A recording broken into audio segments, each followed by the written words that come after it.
Hello, ladies and gentlemen, and welcome to the Hotbird Hot Topics. I am your co-host, Johnny Goodtimes. I am joined by my esteemed colleagues and what is it, 60% of or 50% of the Hotbird's front office. Adam Booth, welcome. Hey, how you doing, Johnny? Good to see you. Good to see you. And Christina, welcome. Hi, Johnny. How you doing? I'm doing great. I am very excited about a pretty spectacular development in the league's trajectory, and something I've been clamoring for since day one. And it didn't happen because of me, but I was real excited when I heard it was happening, and that is the change of the league name to the Ultimate Frisbee Association. And obviously a big deal with a rebrand. Anytime a business rebrands, it's a big deal, and there's a lot of what's going to happen now. How's this going to come off? And it really came off almost seamlessly from my end, and there was a lot of excitement around it. And there's a lot of excitement for us to be talking with one of the gentlemen who spearheaded that rebrand. And we want to welcome to the show from the UFA League office, Ryan Pierce. Ryan, welcome. Thank you, and don't sell yourself short, Johnny. I think it was a total team effort that goes back many years about where we are today. So I think it took a mighty ultimate village to get here.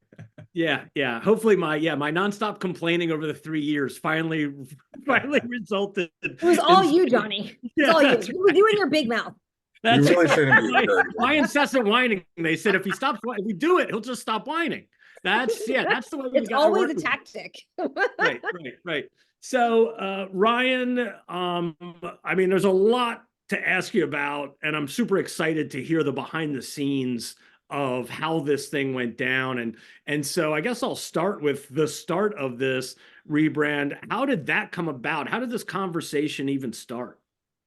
Yeah, I mean, I think it goes back even, well before me. I've only been with the league now for about a year and a half.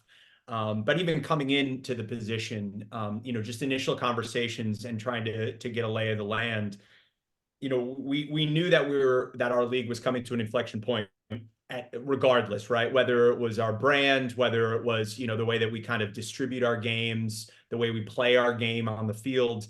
But at least from a league standpoint, we sat down and we said, what can we really do to amplify, our game? Because we know we've got something special here, and it's just a matter of positioning it right.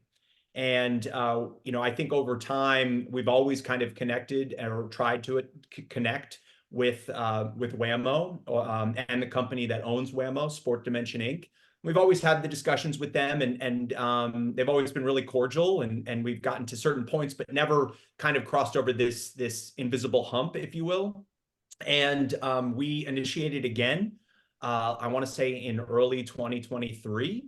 And they had some new staff that came on board and were really receptive to the AUDL and what we were trying to do. And I think the maybe an original way that we approached it was we completely respect the Whammo's history in kind of the toy world, right? Hula hoop, slip and slide, like this is iconic youth in America, right? Things that we've been playing with forever, and I hope kids still play with today. But the way we kind of approached it was, what if we were really able to position Frisbee more as a piece of sporting equipment, like walking into your big box, your Dick's, your Target, Walmart, and going to that sporting goods aisle and seeing a Frisbee, but not necessarily to be used as a toy on the beach in the backyard, but more as an ultimate piece of equipment that maybe it comes with a couple of cones or comes with an instructional book, just to really kind of reposition Ultimate in a different light. And I think that really intrigued them. So that set us kind of down the path, and we started having discussions internally with what if, right? And what if we could use the F word? And it's a really powerful phrase for us. And it's one that I think could really change the game in a lot of ways.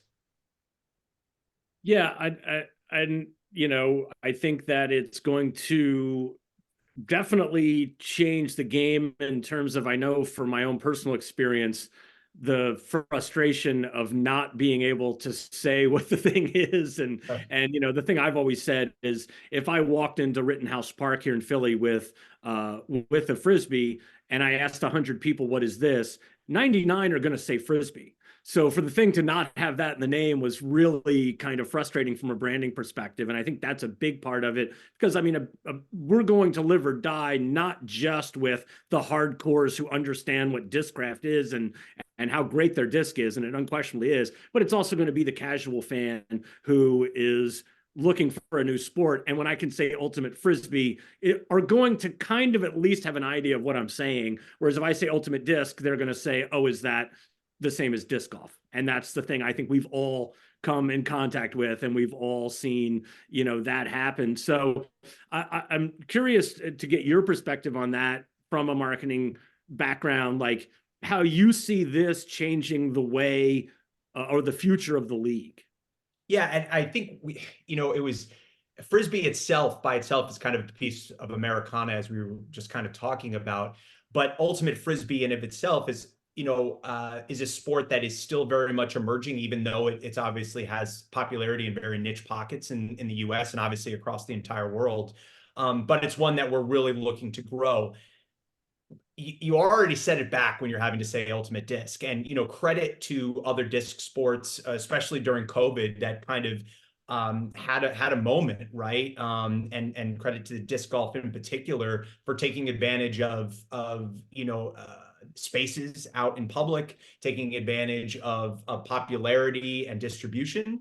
But obviously that kind of infringed upon our sport and kind of what people thought about. And it's funny, Steve Hall, our CEO, and Rob Lloyd, our chairman, often refer to the Uber test. When they get in an Uber, especially when traveling for work, they strike up a small conversation with the driver, ask what they do, and vice versa. And they said they work in Ultimate Disc.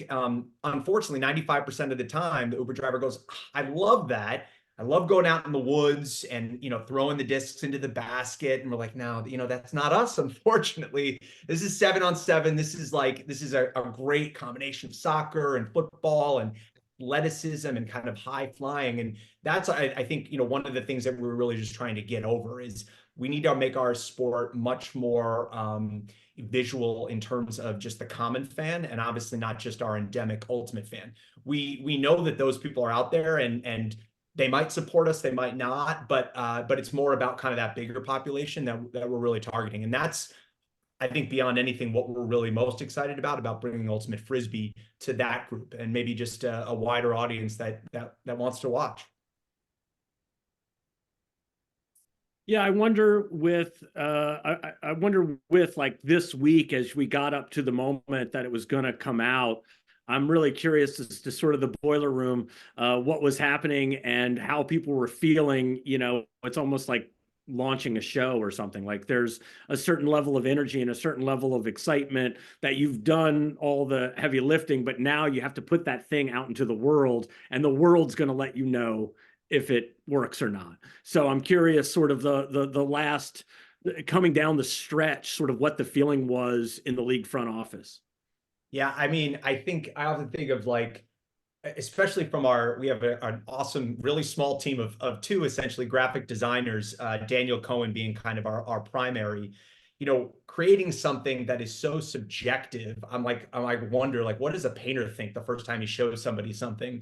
And you just have to hope that whatever the eye of the beholder sees is what you're trying to convey, right? And it's just so subjective. It's so personal. Even just the name itself, Ultimate Frisbee Association, right? There was so much work in the background and time and benchmarking and discussion around the name, around the acronym itself, around the visual logo and all the different variances of the logo, that, yeah, among us league supporters, and obviously among, team owners and team staff, right, that's a really small subset, and everybody felt really good about it. But you don't really know what it's going to be like until it's launched and kind of, I mean, in today's world, put on social media, because that's how you're going to see an immediate and visceral response, both good, bad, and indifferent. So it was definitely exciting, nerve-wracking. I think for those people that have been in Ultimate many years, they were most concerned about those hardcore Ultimate enthusiasts, thinking about how they would take it. Myself, I was just really interested to see maybe about more mainstream media that would pick up on it. And I think, really anecdotally across both worlds, it's been really positive. But I think, and more so just and I just mentioned this to you off camera, just kind of a duh moment. Like, yeah, you should have been called Ultimate Frisbee this whole time, but you know what? That's we have a legal system in America. We protect our copyrights and our brand. So credit to Whammo for having such a strong brand affiliation, like Band-Aid and Kleenex and all of that. So we just made it work, and I'm super excited to kind of like talk about it now openly without having to dance around the subject. Now, Ryan, when you saw, there's been a lot of rebrands in other sports leagues recently. WNBA went through their own, Major League Soccer went through their own. There's been talks with the National Hockey League about doing something on their own as well. When you see other leagues do something like that, do you take any inspiration from that, or do you just kind of carve out your own path with it?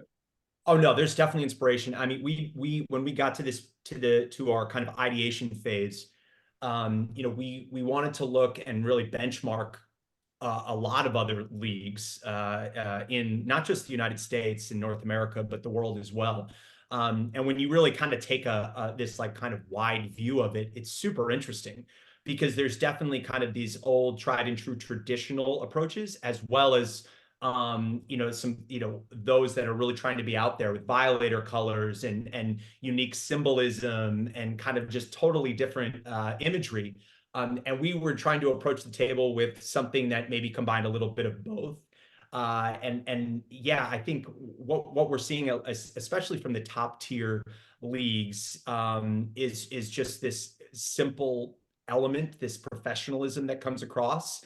And frankly, we hit, I think, the most challenging moment for us once we came up with the acronym, the name, and then we kind of started going down the imagery path, was the silhouette itself, which is really interesting. And you can go on and on about silhouettes. And we had an initial conversation just whether or not we wanted a player or some kind of outline in our logo. And ultimately, we felt, well, Ultimate is a very visual game, and we feel like we want to go down this path, so we should try it. And Tim DeBile, our COO, who has been in Ultimate for probably almost his whole life and is in it day in, day out for many years, really was thinking about putting a thrower in the silhouette because he felt that was really represented the best skill of our game. When you think about the best players at the top of our league and the top of our sport, what they can do with the Frisbee, with the disc itself is unbelievable, right?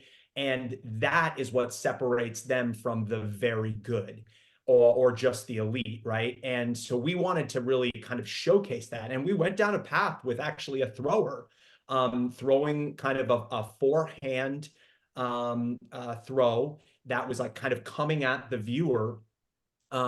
We decided against a backhand throw because we felt like it was maybe looked a little bit too much like disc golf. So we went with this kind of forehand throw, and people really liked it. I liked it myself. Was it as exciting as we thought it could potentially be? Maybe when you take 10 steps back, showing my mom or my wife or my daughters who are 4 and 6, they didn't necessarily feel that kind of energy when I showed them the thrower. So we asked Daniel to maybe take a look at a layout, knowing just kind of that moment of excitement, something that we can all point to at a game and say, wow, that was an incredible bid, an incredible catch to win the game, just an incredible layout. And right when we saw it, we said, "Whoa, that's it, that's it." And we told Daniel, we go, "This is we understand the sensitivity of this creation because." Sorry, my dog. The sensitivity of this creation, because the first thing you're going to get asked is who is that person, right? And we all want to be Jerry West in the NBA, who's just dribbling a basketball, by the way, but still iconic, right? So we said, Daniel, like we want to give this to your creative expertise, but you know what we're looking for is not one singular person. If you can somehow take the best of our many players and combine it into one actionable moment, which is so obtuse and really difficult when you actually say it, you know, that would be really what we're looking for. And he came back with this design that was unbelievable. We kind of shifted it a couple different ways over time to kind of create this yin and yang balance of between the two colors, because we knew we liked kind of that dual chromatic element. And we came out with this layout that we thought was beautiful, and one that just also just gave us so much action just within the silhouette itself. And so I talk about that because that was almost, that alone, we probably spent a couple of weeks on just the silhouette. So, and then you talk about the colors, the word mark, everything, even just down to the acronym. You know, people will come up to us and say, you know, you work for AUDL? That's really cool. Well, no, I work for the AUDL, but, and you know, when you give people a chance to say an acronym, they're going to try it. So yeah, there'll be people that say UFA, but you know, we'll stick it out. We'll get through it. Yeah, there was definitely a lot of, for one thing, part of the fun on social media was seeing people try to figure out who the silhouette is of. Yeah. And I think that's going to be an ongoing thing that I think is fun as a mystery. You know, people love a mystery. And if they say, hey, that's Jack Williams, no, that's Marquez Brownlee, no, that's, you know, whoever, then that kind of gets people chatting about the whole thing. And then, yeah, the UFA was definitely the, you know, I think the right choice. Were you a little bit nervous when you saw USFL and XFL were UFL? Because that, thankfully, we finished with association and not league, because that could have been a disaster. Yeah, we came up with probably 20 to 25 acronyms that we were looking really hard at, knowing, and you know, your box gets much smaller when you start putting some rules on there. Okay, Frisbee needs to be on it. We worked this hard to get the name. Ultimate really should be there, because Frisbee by itself, we're not sure we can carry that yet.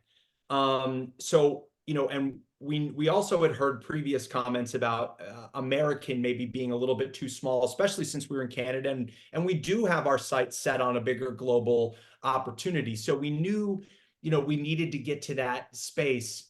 3 is also kind of this magic number, right, when it comes to an acronym. There's obviously some exceptions with NASCAR and some others, but we knew that we had to get to that. When you put all these rules in place, there's not much that you can come out of it, right? And then you start thinking about what we are. Are we association? Are we a league? Are we a federation? Do we even need kind of that word, almost like the Champions League? You know, it's hard to kind of come up with all of these different reasons when then you just start, you know, seeing the same words over and over again. UFL was one of the ones that we came down to.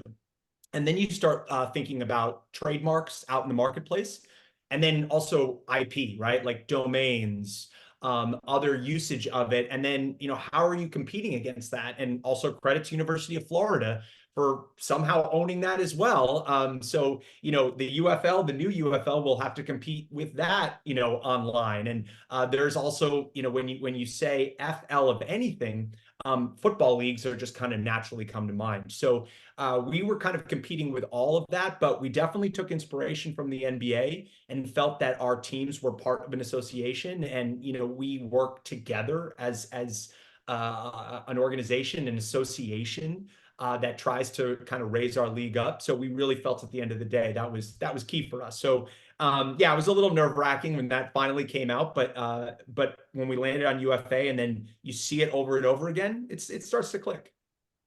As a person whose background is in Major League Soccer, it's very funny when you try to go on the MLS website and it comes out to be homeowners associations and real estate markets. So then you realize they actually had to get the domain name of MLSsoccer.com. So it's Major League Soccer.com, just because of, you know, trademarks and all of that. So exactly. it's really important. Right. We're just talking sports, right? Like, yeah, there's a United Farmers Association out there, right? there was a United Farmers of Alberta. Yeah, that was the one. I think they have UFA.com. And Ryan, I wanted to pitch to you early season tournament in Edmonton. We combined the two UFAs together into one super brilliant. group. seems like an opportunity just made for us. Yeah. So, I mean, you talk about, it's tough to come up with anything original in today's world, both digitally and kind of in a tangible manner. So again, that much more credit to kind of the brainstorm team and our creative team for kind of thinking through a lot of it. And again, I think we had to also tell ourselves nothing's going to be perfect, right? So as much as we can try to achieve it, we have to kind of step back and say that will be great, and then it's on us to build the brand from there. What I think is really nice about all this, because I feel like with the emergence of so many disc sports, I think that it's tough because, well, one, I think it's good that now disc golf is disc golf, which I think actually has a really good ring to it, right? Like, I think it's 2 short words. I think it rolls off the tongue easily. But now I think we can truly be ultimate frisbee, right? Which I think really will help differentiate the 2 sports. And hopefully we can figure out a way. Like, have you guys thought about how, because I feel like even when you say ultimate frisbee, people sometimes still say, oh, is it disc golf? Even though it doesn't make any sense at all. Like, how is disc golf ultimate? I have no idea.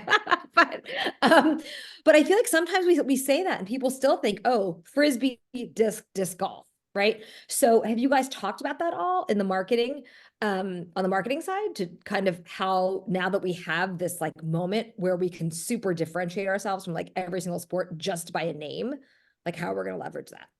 Yeah, I mean, and that was a discussion even before, we Right. started down the name change. We always felt we needed, something even better than an elevator pitch. If I only had 10 seconds, how would I explain this game to you?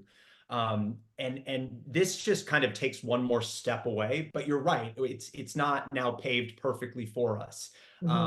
It's people don't get that crystal clear vision of what our sport is. So we still need to describe it in the best way possible. And I think naturally, because like you in Philadelphia, just one of the apexes of the sports world, we often think about other sports that we can compare ultimate to. And so I said it earlier, we combine these different great elements of sports. We need to kind of have something of our own, right? And we've often thought, are we the fastest? Are we the highest in terms of like the average jump height of our athletes? And we just really need to own kind of an element all to ourselves. And that's, I think, challenging for us every single day. And that's for fans. That's for potential partners. That's for sponsors who we're trying to approach and say, hey, we have this really unique demographic of people that we want to approach. Would you want to be with us? And they say, well, yeah, but we don't really know much about ultimate. So that's something that I think we're trying to do at the national level, that I think the teams have actually done almost a better job at their local level, to try to talk to their own fans. And and maybe it's just regional, but some places, you can describe things easier depending on kind of who you're talking to. So we need to do that at kind of our national and global level. And credit to other countries such as India, and China, who have already kind of found this ultimate landscape, and there's almost no need to describe it any further. We just have such a saturated market in sports that we just need to do a better job explaining who we. One question I have for you, and I had it for Lexi a few months ago, and so I'm curious to hear your take. But just a year and a half in now, I think you are, something like that. Like, how does this job compare to what you thought it was going to be, and like what it actually is? I'd be curious to hear kind of what you've learned and what you've taken away after a year. I know you were coming into this as somebody that was somewhat of obviously a great sports background, but a bit of a neophyte with Frisbee itself. Like, and I love that I can just say Frisbee now. But so what was that learning curve, and what have you learned in that year and a half? And how do you feel about that time and the time that we're heading into? Yeah, I can't, first of all, I can't believe it's been about a year and a half. So I'm still so excited when I wake up every day and get to do this, right? And anybody who works in sports, I think it's incredible. We have these pinch ourselves moments all the time, and that doesn't go away. B, I'm incredibly lucky to work with a very, very, very talented group of individuals, not just at the league level, but all these teams that I get to talk to on a day-to-day basis. These 24 teams the people that own them, the people that run them every day have such an incredible background. Ultimate obviously ties us together, but there's this incredible array of talent that is brought to the table, and thinking about how do we better our sport overall. So I've got to work. I've been very lucky to work in professional golf, professional basketball. But it's definitely different here, and different in a lot of good ways. We're still small, so we can move faster. We tend to be a little bit more broad scope when in terms of what we can do, each of us.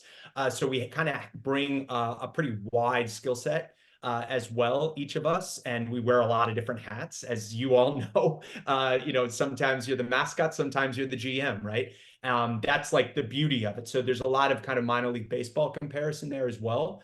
But we're also kind of on this emerging landscape where we're building something as we go, which is scary, but also really exciting. So there's all of these pieces that come into play. And, really at the end of the day, when you think about what we do, it's, taking our kids or our family or friends to a game, an ultimate frisbee game, having them enjoy this unbelievable experience, being extremely close to the action, stepping on the field, throwing a disc, just being there for these moments. That's really what we're built for right now.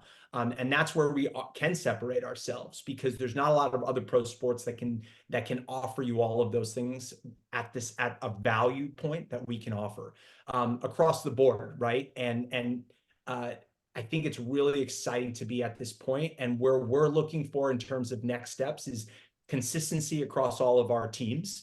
From Atlanta to Seattle, from LA to Philly, right, and everywhere in between. Obviously, a very similar experience for a fan. Obviously the on-game, in-game elements, competition, parity is really important as well. But, we work in sports, it's almost the only thing that you can't control. So we do everything else to just build the best experience we can, and just create something that really draws fans back every game. Yeah. I mean, I think that's part of what's fun and exciting, is how close we can bring our fans to the action. I always say to my 10-year-old son, there's not that big of a difference in his mind, between Joel Embiid and James Pollard. But he actually gets to learn to throw a frisbee with James Pollard. He's not going to get to learn to shoot a basketball from Joel Embiid. So I think that is such a positive and such an exciting thing, because like you said, and I love that way of looking at it. Like, that's the eyes we need to be looking through. Those kids coming through the gate. How are we getting them to become not just fans of the team, but of the sport? And we have so many opportunities to do that by being small, that I think a lot of the larger leagues just they can't even take a chance on having a kid come on the court. So I think that's a really cool point. Anybody else? Anybody got any final questions for Ryan before we shut it down? We good? Ryan, and I believe you just had a child recently. Is that correct? I didn't, but my wife did. So I meant the collective view. Yes. She did all the hard work amongst this rebrand. Yeah, I had a daughter 6 months ago. We considered naming her Frisbee. I lost that. With the registered trademark.